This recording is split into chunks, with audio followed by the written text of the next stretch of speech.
What's worse than a bad game? Not being able to control it. I'm at Mark Musso Live, and this is Musso Games' Top 10 Worst Controllers.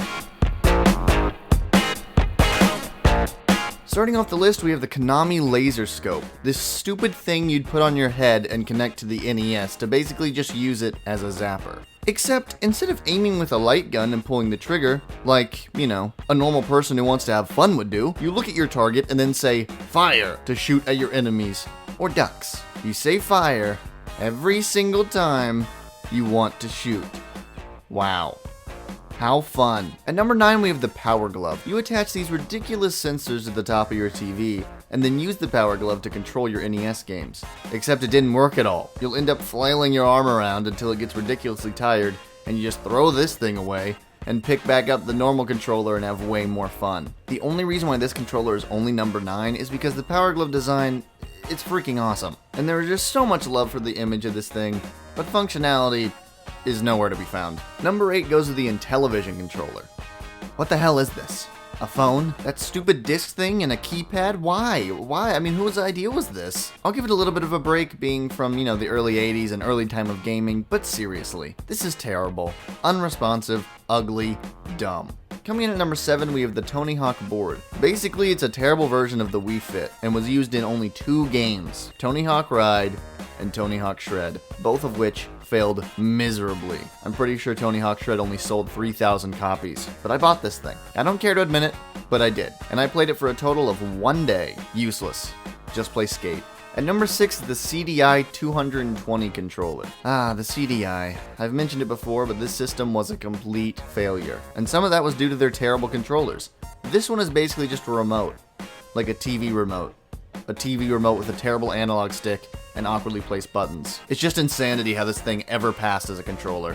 It's kind of amazing. At number 5, we have the Jaguar controller. I mean, look at this thing. Just look at it. What is that? Why another keypad? There is no excuse for Atari, the company that heavily popularized video games in general, to release something like this. The Jaguar wasn't that great anyway, and it has very few great games, but it may have done better if this controller wasn't so absolutely awful. Number 4 is the Atari 5200 controller. While this controller came out earlier than the Jaguar, this keypad is still unacceptable, but let's ignore that. The main problem with this controller is the stupid joystick. It had no center, meaning it would just flop to one side or the other, leading you to feel like the controllers weren't responding at all. Not only that, but these things apparently broke really easily. Atari? This is your follow-up to the amazingly revolutionary 2600? Bullshit. Sliding in at number 3, we have the Fairchild F controller. Never heard of this thing? Good. It sucks. It's a handlebar version of a Bop It somehow acting as a controller. It isn't useful for any game other than Pong. That's right, Pong. You can try it with other games, but good luck. Way to go, Fairchild. No wonder no one remembers you. At number 2 is the Sega Activator, a dumb as shit hexagon thing that you stand in and wave your arms or legs over to control different buttons for the Sega Genesis. Imagine a Kinect with virtually no functionality. That's right. I'm saying the Kinect is 1,000,000 times more functional than this piece of plastic garbage. Yes, this was early technology, but not being able to press 2 buttons at the same time made it practically unusable for most games. Not to mention if you had anything other than a flat ceiling with no fan, then it wouldn't work at all. And finally, number 1 goes to the CDI Spoon. It's actually called the 400, but I'm calling it the Spoon because it looks like a spoon. And it's about as useful as trying to control your games with a spoon. How?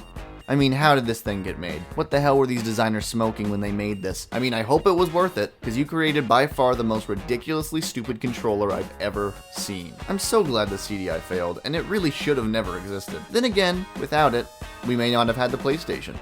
But that's a story for a different day. Anyway, guys, that's my list, but who cares about me? I want to know what you guys think. What's the worst controller you've ever used? Let me know in the comments below and we'll talk about it. If you enjoyed this video whatsoever, then please share it with your friends and fellow gamers. And also, if you could, liking the video really helps out the channel. But of course, the best thing you can do is subscribe, because we're just starting out, and building the channel is the crucial way to keep us going. Thank you so much for watching, and I'll see you next time.